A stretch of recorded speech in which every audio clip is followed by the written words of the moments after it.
Welcome to the behind the scenes for our homemade Hunger Games trailer. I'm going to walk you through exactly how we made this thing, so let the games begin!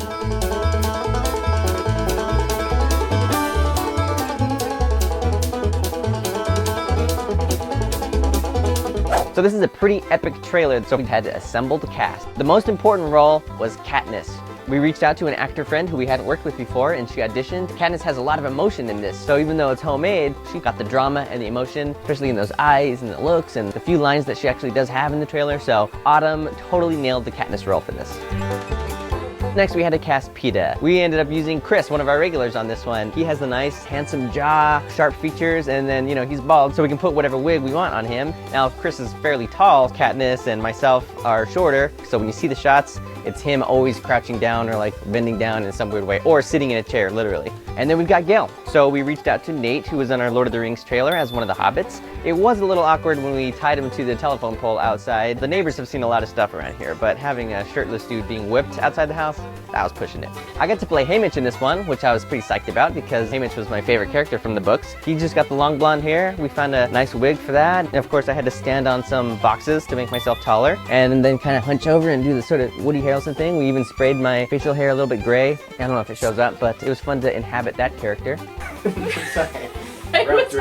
And then I also played Caesar Flickerman. The girl on fire! And we had Hari come in and play Effie, and she's kind of a wacky, fun person in real life, and she just totally embodied that role. I'm always open to play anything, but the weirder and the crazier, the better for me. Then we've got Snow and Plutarch, and they actually carry most of the trailer. They don't appear as much in it, but their voices end up carrying the whole thing. So it was really important to make sure that the voices were right for that, and like the weight of that will just be a solid foundation for the whole trailer. We've got our friend Piotr. He did most of the voices in our Reservoir Dogs, and he does amazing impressions. He plays President Snow. He's got the funny beard, and I did like the old makeup and kind of tried to age him. We sprayed his hair gray and tried to get the look right, and it's got a nice homemade vibe, but his voice was perfect. She has to be eliminated. And then we've got YouTuber Joe Hansen, who I've known for a long time, I worked with in the past, and he was great to come on board and play Plutarch in this one. He's already got light hair and lighter eyebrows and stuff, so he just kind of matted his hair down and got the look right, and he was great as Philip Seymour Hoffman. The process was a little tricky because we try to reenact every detail, and I'm pretty sure I nailed about 3 out of 100 details. So, yeah. And then we had the character of Prim in this one. We got a great actress, Margot, who came in. She had just the right face for it. And so we sat her down in a shorter chair and had Katniss be up in the higher chair. And once you get that angle just right, she looks like a kid. And then we've got, of course, John, my producer, and Sean, our editor. This is just what I wore to work today. Always jumping in there, playing background characters, guards. John was the main guard who does the whipping. And then we had to invite over a lot of friends to be in some of the crowd scenes. And when I say crowd, I mean like 5 or 6 people, but for us, that's a crowd. And we also had kids in this, and we've never really shot with kids before. So we had some great kids come in, Michaela and Tyla, and they're pretty young, but they were totally into acting. They practiced, they rehearsed their roles, and they got the looks just right for those 2 shots. There's a lot of wacky costumes in this one. We've got the guards, and that's like a full white outfit. You've got the white underneath, but then you've got the panels. We did shoulder pads, we did the chest plates and the back plates. We found 2 matching helmets that we just spray painted, and then I added the little black cardboard for the face on that. You can't actually see out of it, which is difficult, so anytime the guys are wearing those, they just are totally blind, trying to like move around, mess with the crowd, fire guns, and they can't see anything. They also have the cool futuristic guns. Everything looks cool white. That's kind of the trend right now. All the futuristic stuff is white. So we spray painted some of the guns that we had white, and it looks super rad. So we had our friend Hari come in and help with the wardrobe again this time. She did a lot of the Katniss stuff. We found this amazing vest with the zipper that was totally in the right place, just added some stuff to it. Hari really went to town on this Effie outfit, and she had the idea to do it with bubble wrap, which was awesome. So she just like glued this crazy thing. We kept making it higher and higher and just adding more layers, and then we spray painted it with some lavender spray paint, and it looks awesome. She ended up putting a slinky in her hair on top of the wig that she found, and we did the little arm pieces, and the whole thing really came together. And then for a couple shots there where they're at the Capitol and they're walking past all of the people in their crazy outfits, we just busted out the box of wigs and hats, and anyone who was around during that night shoot, we just put them in there, and Katniss walks through the crowd, and we've got everyone in there with a crazy top hat or a weird wig or whatever, so that's a fun shot. For the most part, the hair was pretty easy in this. Autumn had the right color hair already, and so not a lot to do there. With Chris as PETA, we had a hard time finding a short blonde wig. We're not experts at guy hair yet. So once again, I took a curly woman's wig and then just took the scissors to it and did a crazy hack job. Yikes. This is not looking too good. There's no way it's gonna stay up. One of my favorite parts about showing up for these is I get it fitted for a wig every time, and I never really am certain what the wig's going to look like. So let's find out this time. And lo and behold, when we finally put it on his head, it looked pretty darn good. Oh, it fits. Wow. Phew, crisis averted. Yeah, it's really more like an early Ryan Seacrest, American Idol. I love it. Chris wearing that wig looks a lot like Brad Pitt in Burn After Reading, I think. I'm dying to do something with Chris as Brad Pitt. I asked him for a trim. He gave me a Ryan Seacrest. Is Candace in love or what? Thanks. Check out what a pretty nice boy's like. I cannot take you seriously in that.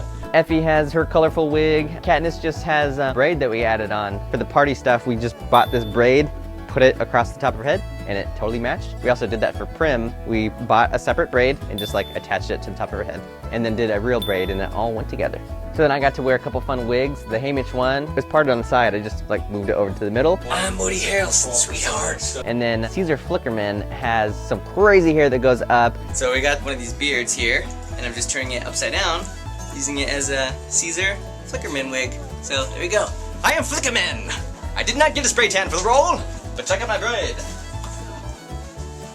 We did some fancy stuff this time with projecting pre-recorded video on monitors and screens and stuff. So when Snow and Plutarch are having their evil dinner, they're looking at a holographic screen. So we set up the whole dinner scene and put the table in my living room right up next to my TV. We had to actually shoot the stuff that's on the screen ahead of time, then go through the footage, line it up, get it just right, put it on the TV. So then when we're shooting that stuff at night with Snow and Plutarch, we can play the right clip back on the TV at the exact moment and then have the actors in the room line up their performance exactly with what's happening on screen. It's a lot of work. It's more work than I thought there would be. And then for Caesar Flickerman standing in front of his really big monitor, same idea, but we just hung up a white sheet and then projected it using a little digital projector. And you know, these kind of shots would have been really easy to do with a visual effect, even to do cheaply, but we don't do any of that. It's all in camera, so we had to come up with those solutions and how to do this and capture it entirely in camera.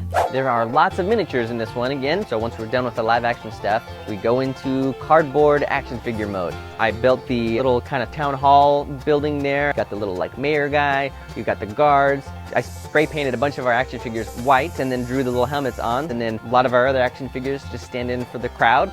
You set them up, you line up the shots, and you just knock them out one by one. So I had the close-up version of the little like city hall thing, and then also there's one shot of it wider, and I just went ahead and made that whole thing just for that one shot. The guards and the crowds are in lots of other shots too throughout the trailer. There's some nighttime stuff, kind of fighting, looks like a riot. We needed some riot shields, so I just took a 2-liter bottle of soda and just cut out little plastic pieces, and it kind of looked just like riot shields. Just tape them on there, and there's some fire. We're getting pretty good with our fire technique. You line up the shot, get the action figures in there, and then you just blast the fire. And we usually film that kind of in slow motion, so it makes it feel bigger. We've got a big fire in the crowd where someone holds up the sign that has the Mockingjay logo on it, and then there's a Capitol flag that's on fire. We're lighting the Capitol flag on fire, and pretty much only got one take. It's all or nothing. Ah, it's like a marshmallow. There's like a guy that shoots like a flamethrower, so we set up the guard, put the little toy gun there, and then John just goes behind it with his hand kind of hidden in a black sheet and shoots the flame out. There's like a chest that gets tossed into a pile of fire, and it needed to like land in the fire and have some weight to it, so I ended up filling it with coins because the little cardboard box wasn't heavy enough. Oh, and there's a guy that breathes fire, so get the action figure there and just shoot the fire up. So there's also one shot of like a big party at the Capitol. It's got all kinds of crazy lights and stuff. I didn't know what we're gonna do for that. Luckily, it's just one shot, so kind of just set the camera up and start putting things in place. It's like we'll put 2 cases here, put the building here, just put some people here, used 2 bowls on the sides, and just ended up attaching some white pipe cleaners all around because they have some kind of lights that look like that. And there's some lights that go up in the building. So John is just shining the flashlight, and he just like moves his fingers up, and it kind of creates the same look. When it's just one shot like that, you can kind of just fake it and come up with whatever works, and then you're done. And then there's also one shot of them running through sort of a shanty town. So we just set that up and pulled the action figures through. It's all about the rooftops. What is it really? Oh, tea boxes! Who knew? The whole shantytown was made of tea. There's some title cards, just the usual. You draw it out and you just get that one shot, but the Catching Fire logo at the end is kind of an elaborate thing, so I just built it out of cardboard, kind of cut it out, drew everything on there, got myself the nice logo, put some black in the background, and just blasted fire behind it, and tried to get it just right so that the fire kind of just engulfs the logo in a really cool way. Music plays an important role in this one, so I just do all the music and sound effects just using my voice, just to make it really homemade. So I'll just lay down one track, do another one, and it's all just layering and just building it up and giving it that big epic sound. And that's how we made our homemade Hunger Games. Be sure and subscribe because we've got new episodes every single Tuesday. And let us know in the comments what other trailers and scenes we should try. You can help us decide what we should do next. So thanks for watching. If you'll excuse me, I've got some fire to catch.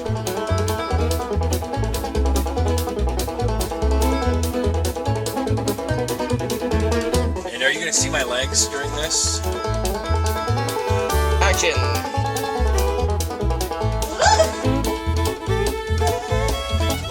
Do not stand. I laugh in the face of do not stand.